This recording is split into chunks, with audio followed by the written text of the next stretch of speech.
Hello and welcome to another episode of Thick Slices and Deep Cuts. Not just another episode. This is the end of the year, the best of 2023 episode. My personal favorite one that I do each year. This is the fourth one. I did one in 2020, but here we are, 3 years later, but 4 shows later.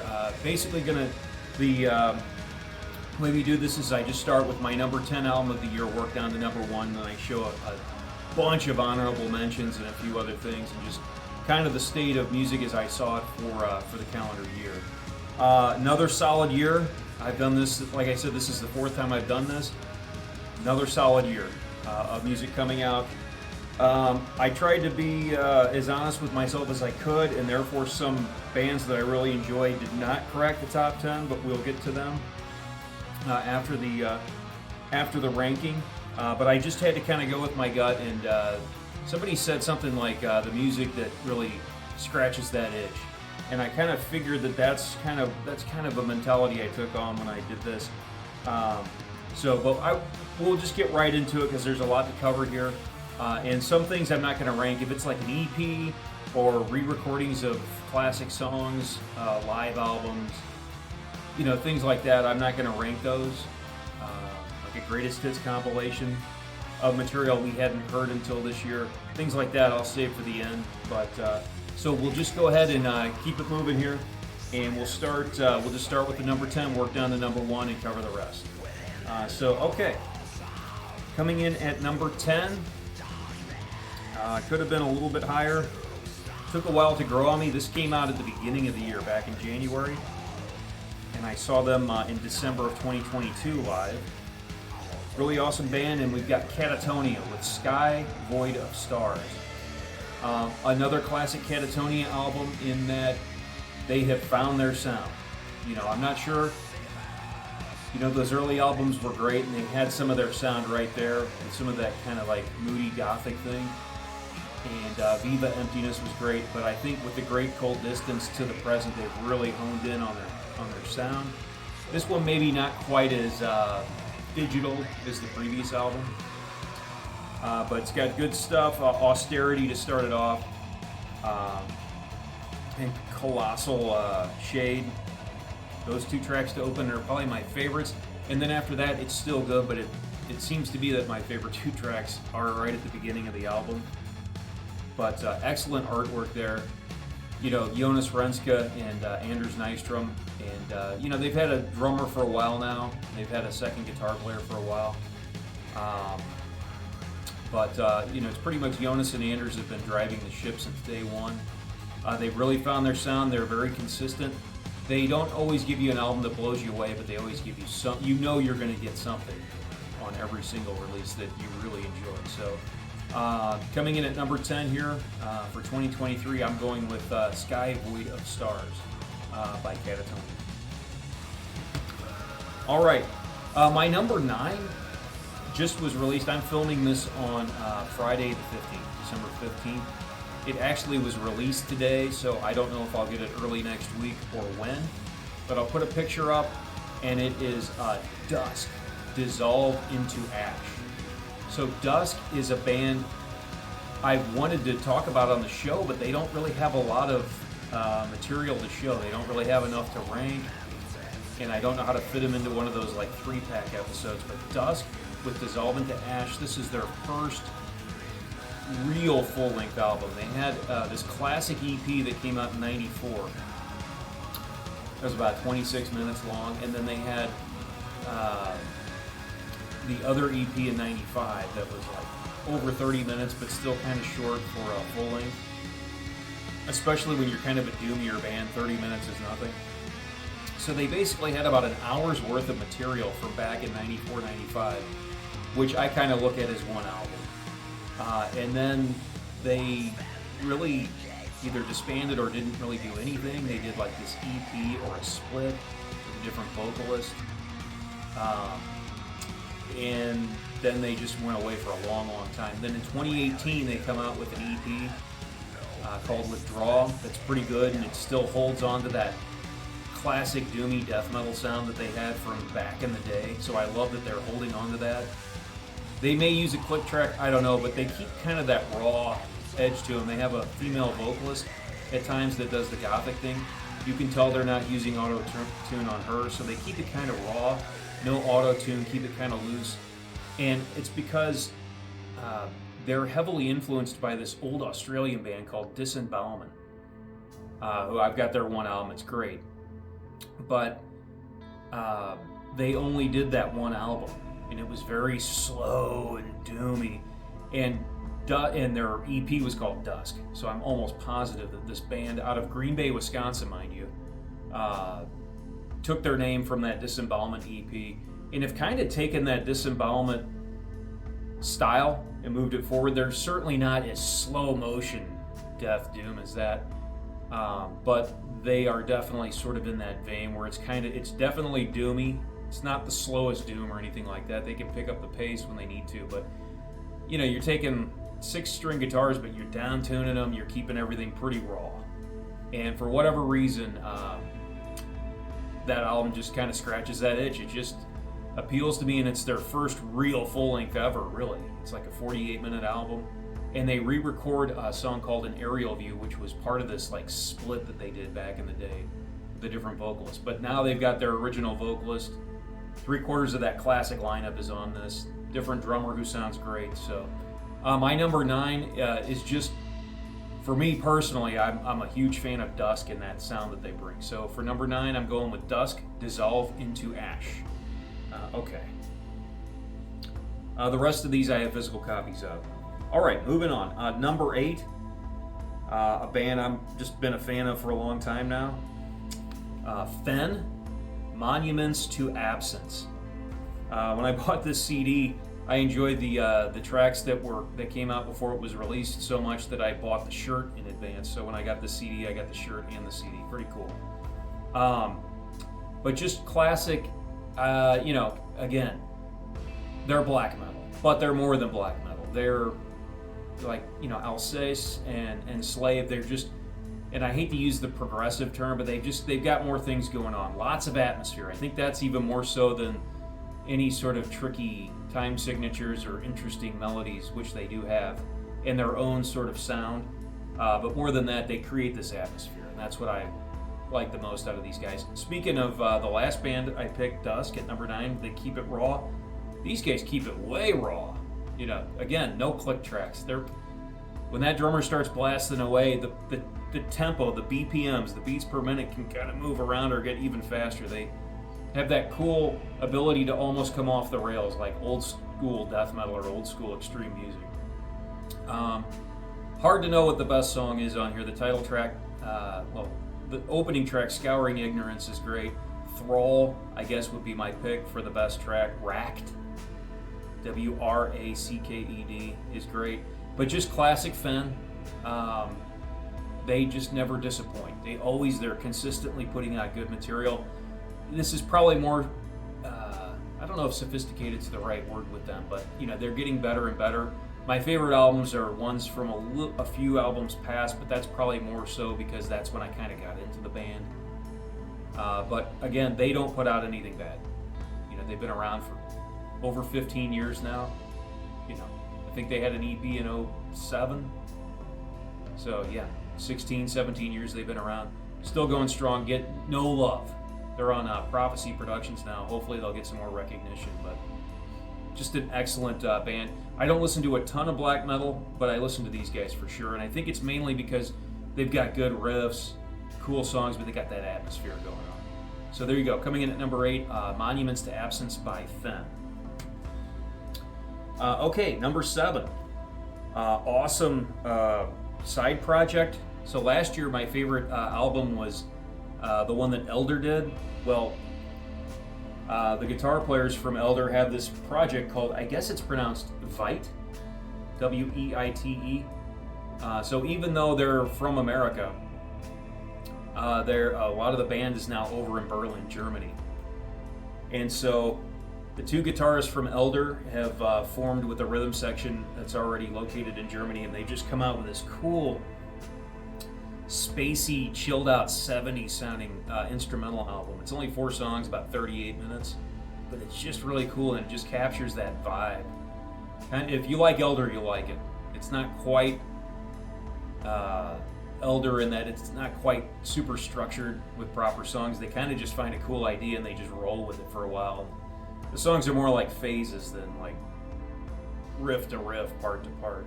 But what a cool album. It's called Assemblage by Weite, I guess, Weite. I don't know how many people know about it, but the first track and the last track are the best. Newland and Murmuration, but you know, everything on here is cool. It's just a really good vibe. You just like to put it on and just let it roll. So there you go, coming in at number 7, Assemblage by Weite, side project of Elder. Okay, coming in at number 6. Just really impressed with these guys. They always just impress their way into these lists. But I'm going with Haken and Taurus. Or I'm sorry, Fauna. The song is called Taurus, but this album's called Fauna. I knew that wasn't the right name. But the latest Haken album came out earlier this year. I think it was released in March. They had a single, Nightingale, that was actually out as early as 2022. Yeah, Fauna. Just Haken have just, they're at the top of whatever you want to call this, like progressive metal, the thing that Dream Theater does, and a lot of bands kind of do that thing. Well, here in the modern day, 2023, almost into 2024, I feel like Haken do the best job of freshening that sound up and modernizing and trying things. I mean, the Alphabet of Me, when I first heard it, I was like cringing. I was like, I can't believe all this pop music, synth sounds, and these little beats and the melody. And as the year has gone on and as I've listened to it more and more, I just really enjoy that track. And the fact that they did something I wouldn't like and made it work. Taurus is great. Nightingale's great. Sempiternal Beings. Elephants Never Forget probably got the best riff of the album. The I Remember part, that is just great. Just an awesome, massive album. Tons of musical information.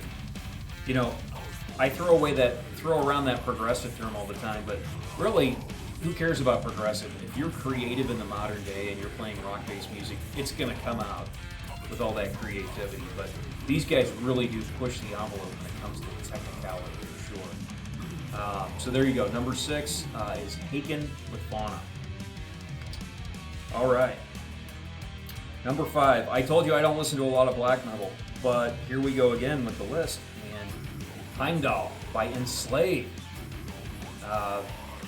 Awesome album. These guys have put out a zillion albums over about 30 years now. And this is the best album I've heard for them, or close to it. You know, He is great. Utgard is great. They're just one of these bands that are at the top of their game this far into their career. Usually, if you look at it, you usually like that second or third or fourth album they did. Like the first 4 albums are classic. The first 5 albums are classic. And then after that, they changed. Well, with Enslaved, and this is just my subjective opinion, but they have been killing it the last few albums. And everything I've heard from them, even going back before that, sounds really good too. So I think it's just safe to say that Enslaved are possibly the best black metal band ever in terms of just really stretching the genre. You know, you want to talk about experimental. I hear things on here, I'm just like, what? You can do? They thought to put that tone of a synthesizer in with this, or they did a breakdown and went completely into left field. But this album, Behind the Mirror, is just incredible. I guess it's pronounced Congelia. Just an awesome song. Kingdom. Caravans to the Outer Worlds. Again, a song kind of like with Haken's album, a song that we heard back in at least 2022, if not before that. The title track's wild. What an awesome doomy riff in the beginning of that. Forest Dwellers on here. So just an incredible album. Just thoroughly impressed by this one. So there you go. Coming in at number 5, I've got Heimdall from Enslaved. All right. Don't judge an album by its cover, even if it's goofy. But at number 4, one of my favorite artists, period. This guy's a genius. But I'm going with Steven Wilson, the Harmony Codex. The song What Life Brings, one of the top songs of the year in my opinion. Super polished and catchy. If pop music or radio music was more, in a perfect world, the music you hear on the radio is going to be a song like What Life Brings. It's just really well done, polished. The hooks are cool. It's kind of moody, but it's not alienating in any way. That song is incredible. Economies of Scale grows on you if you listen to it enough. Actual Brutal Facts almost has like a hip-hop thing, but it works with the melody. Time Is Running Out is good. If you get the deluxe edition, there's a version of Time Is Running Out that drops out some of the extra instruments, keeps it kind of stripped down. And Michael Ockerfeldt does an incredible vocal. Same vocal as Steven Wilson, but coming from Ockerfeldt. And that version is absolutely incredible. So if you can find Michael Ockerfeldt singing Time Is Running Out, that's the superior version to the more colorful version on here, but the stripped down version with Ockerfeldt is just great. And those songs are all kind of in that 3, 4, 5 minute range, but then in between all those, you've got Impossible Tightrope, which is over 10 minutes, and it's experimental, goes everywhere. The Harmony Codex is weird and abstract, it's about 10 minutes. It finishes with Staircase, which is really good, but again, 9+ minutes. Just another solid Steven Wilson release. He's not reinventing himself here like he has on the last couple of albums, but it's kind of a mixture of what he's done and what he's doing. So it's a cool kind of overview of what's been going on. So there you go. The Harmony Codex by Steven Wilson coming in at number 4. All right. These last 3 had all been my number 1 at some point in the year. And this was number 1 because it came out before my 2-in-1. But back in June, this is, I listened to a lot of this atmospheric dark ambient music, deep ambient music off of the label Cryo Chamber, speaking of which. Big fan of that label. And this artist, Godbody Disconnect, with his latest album, The Weight of Regression, which is a monstrous album. I think it's like 77 minutes long. 7 tracks, something like 77 minutes. It's just, his albums are very deep. They're dark, but they're not like evil, like horror movie. They're just dark, deep, kind of depressive. He has spoken word on here, which can really, it's really quality stuff, but sometimes it can make you feel his pain, his agony. But man, the song Dosed and Dreaming, Remnants of a Soldier, Sometimes It Feels Like Hope, and The Last Stop for Sanity. His best work, I think he's done 8 albums just as Godbody, and I feel like if I just went through it, they just keep getting better. Every time he releases something. And usually on this label, you don't have songs, it's just all ambience. But he's got light drumming in here because he used to be a drummer in like a grindcore death metal band back in the day. Anyway, he puts these like simple beats on a couple, 3 songs. It's just unbelievable. So if you haven't heard of Godbody Disconnect, or you don't really know where to jump in when it comes to ambient music, just go to Cryochamber at bandcamp.com. You can find the whole roster on there, but more specifically, just go check out Godbody Disconnect. There you go. Number 3. It was number 1 when it came out in June. All right, number 2. This was number 1 when it came out in early September. And what cool packaging. Big old book for the CD here. Double CD, but I'm going with Newman by Alkaloid. So Alkaloid consists of, is everybody a former? So this is Maury, who was the main guy for Dark Fortress. They just broke up earlier this year, or announced that they were done. But he was running Dark Fortress, but he's also the vocalist, guitarist for Alkaloid, along with Hannes Grossman, who plays in a zillion bands. I think Triptychon right now. Used to play in Obscura, German. You know, this is all Bavarian, out of Munich-based, although I think Maury now lives in the Netherlands. But basically, this is German, just highly complex. It's everything. It's death metal for sure, but it's like fusion, death metal, experimental, jazz. Everything is mixed on here, and it's just so complex, and it's so science fiction-y too, with the lyrical concepts. And first song is called Qliphosis. That's Qliphos. Iphosis.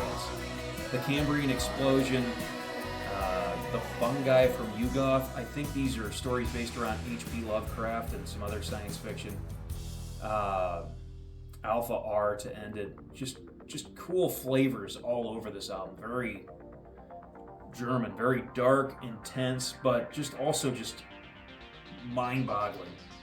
And the album cover is perfect for the music. It feels like you're in some dark science fiction movie, like, you know, Alien or The Thing, or just some movie like that. But Christian Munzner, who is also in Obscura again, was in Obscura, was out of Obscura, is back in. He's the other guitar player. Did I forget anybody? Oh, the bass player, Linus Klitzenauzer. He was the former bass player for Obscura. He plays fretless bass. So you got the fretless bass thing, that like that cynic or death kind of bass playing going on, but all these guys are just absolutely monsters on their instruments. And this was my number one album when it came out in September. But it's an incredible album, and it's got different looks, different flavors. It plays the old school Opeth, like the song Deliverance. It kind of gets that Morbid Angel, old school Opeth vibe of the death metal. But it's got catchier songs, it's got jazzier things, straight up progressive things, just epic melodic tracks, 3-parters. So there you go. Coming in at number 2, Alkaloid with Newman. And the number 1 album came out in October, and it's Lotus Unfolding by Ozric Tentacles. So Ozric Tentacles, I just did a show on them. They've been around for almost 40 years, I think 40 years. Put out their first self-released album in '85. Put out over 20 albums, but Ed Wynn is the mainstay, and right now it's he and his son. So Ed's like in his early 60s, so he and his son now have basically wrote and recorded this whole thing. They did all the performances on it. Now they do have a full live band when they tour, but I've just never heard music so sonically impressive. You just sit back. If you have headphones or just an incredible speaker system, you just put this on and you're just blown away by all of the layers of sound and how they all find space. And the songs just blow me away. Storm in a Teacup.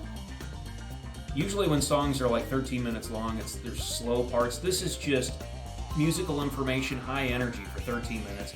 Deep Blue Shade is so catchy.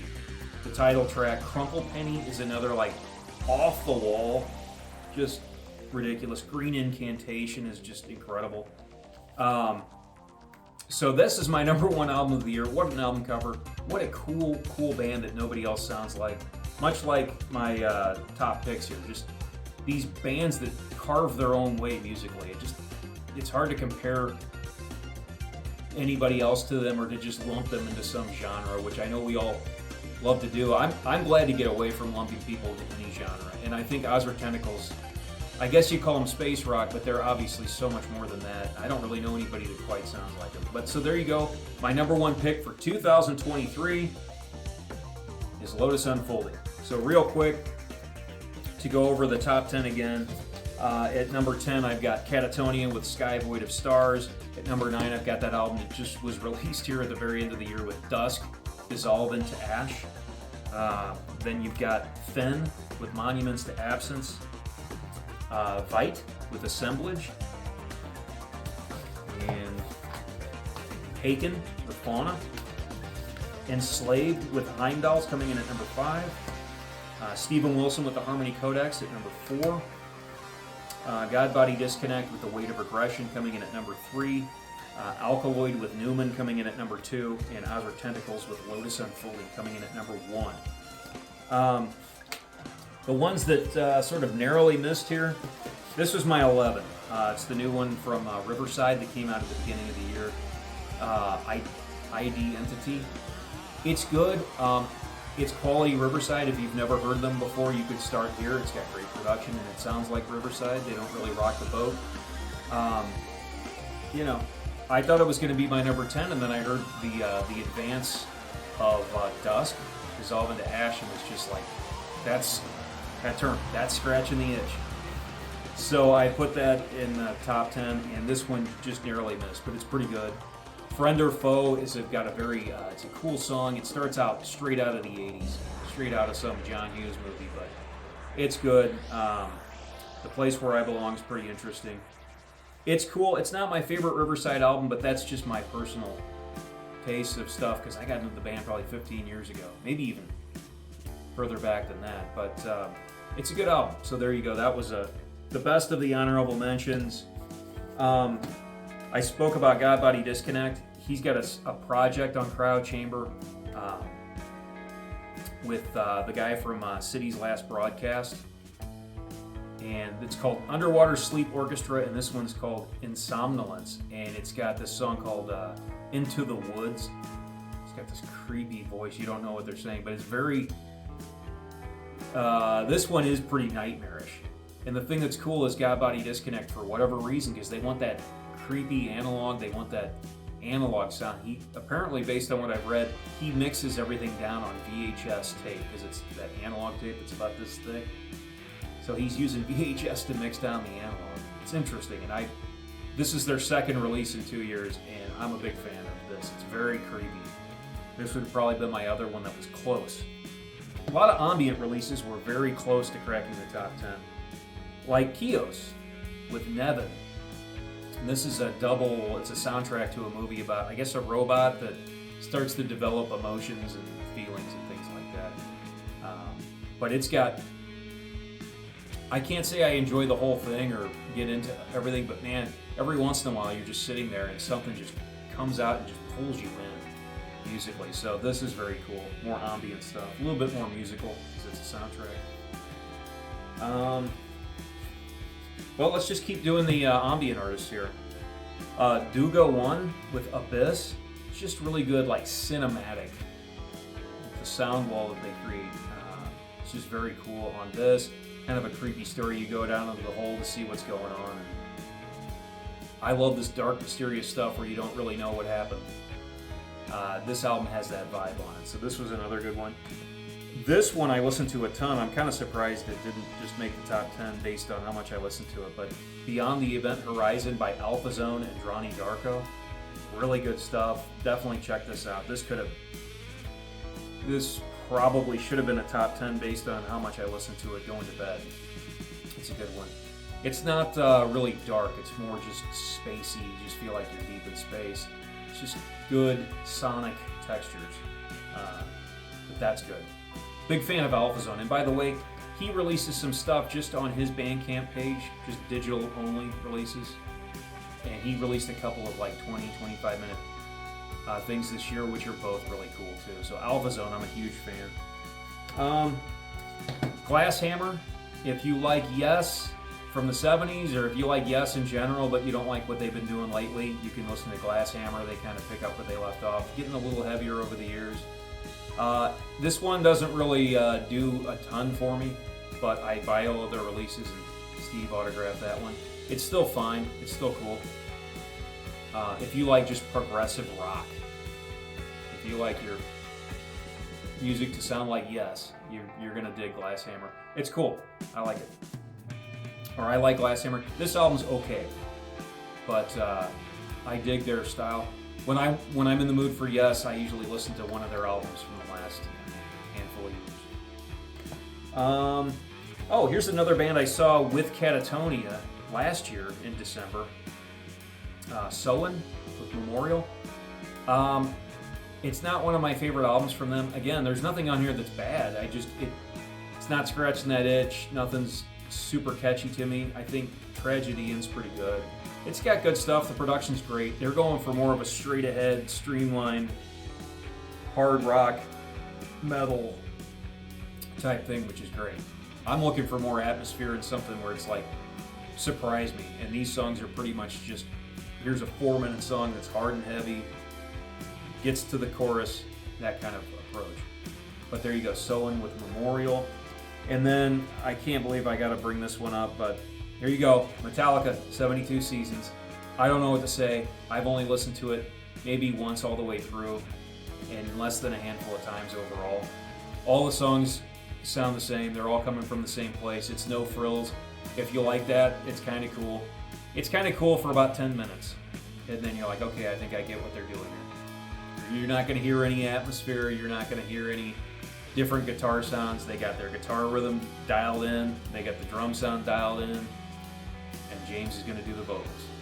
So there you go. 72 Seasons. One other. Well, here are the other things here. EP, Blood Incantation with Luminescent Bridge. A couple songs, what is it, about 18 minutes. One song starts out, they establish the death metal tone like they did on Hidden History of the Human Race or Starspawn. But about 3.5 minutes in, they're done growling, and it kind of goes into like just an epic kind of song with a lot of soloing. And then Luminescent Bridge is them doing more of their Time Wave Zero thing, where it's just more ambient, atmospheric stuff. So it pretty much in 18 minutes encapsulates what Blood Incantation has done. Starts out death metal, kind of jams out progressively, and then you flip it over and it's pretty much ambient. So there you go, Blood Incantation. Just got this in the mail yesterday, so I haven't even watched it. Porcupine Tree, Closure Continuation Live. So Steven Wilson, who got a number 4 ranking this year, well, during the pandemic, they put together a first Porcupine Tree album in like 12 years. Well, they toured it, which I think is cool. And so here's the video that just came out this month. I have yet to watch it, but it looks like an awesome set list. 21 songs, all 7 from the new album, and then 14 classics. So looking forward to that. Voivod didn't rank this because, again, they're re-recording all these classic songs like Thrashing Rage, Killing Technology, Macro Solutions to Mega Problems, an early one, Condemned to the Gallows, Pre-Ignition, New Age Fractal, Fix My Heart, Rise, Rebel Robot, Morgoth Tales is a new song, and then this has a bonus track called Home, which is a cover of somebody. But it's got one new track, but I just thought it's cool. I love Voivod. In fact, I just saw that they're coming through my hometown in about 3 months with Prom. So I'm looking forward to that show, Voivod and Prom. But since this was re-recordings, I didn't want to include it in the rankings, but hey, good album, Voivod, Morgoth Tales. So Mount Shrine, love him. He's on the Cryo Chamber label. He is not dark at all. His music is just deep. It's just sonically, it's awesome. Go to bed to it a lot, or meditate. You know. But he passed away in 2021. Well, so this music isn't from 2023. However, Simon Heath at Cryo Chamber, big fan. There's the logo. 1, 2, 5 discs. So he compiled all of this music that that Mount Shrine had done that wasn't already released on Cryo Chamber, and he put it together on 5 discs and basically said, "Hey, he may no longer be with us, but he put out 4 albums with us. He did a collaboration with us, so he had 5 albums anyway through Cryo Chamber, and then you get this 5-disc set of everything else they could find that he did under this moniker." I absolutely love it, but I had heard some of this stuff in prior years. A lot of it I hadn't, and it's an incredible listen. Certainly a top 10 in that regard for this year, but again, because it's more of a compilation of things that were recorded in the past, I didn't include it, but what an awesome album that came out this year. I think that's almost it. I think I showed this once before, but the first 3 Opeth albums, Orchid, Morning Rise, and My Arms Your Hearse, they were all re-released with this, they were remixed, at Abbey Road Studios, and they sound incredible. I mean, I know that first album is pretty rough. The first 2 albums are pretty, leaving you wanting more, you're desiring more out of the production. I always loved My Arms Your Hearse, and it sounds even more incredible now, but the first 2 albums, Morning Rise sounds way better, and Orchid, probably my least favorite of their albums, and they would probably tell you the same thing, but Morning Rise now it really helped Morning Rise the most. This sounds sonically like you want to listen to it, and My Arms Your Hearse, they just took a classic and just made it sound even better. So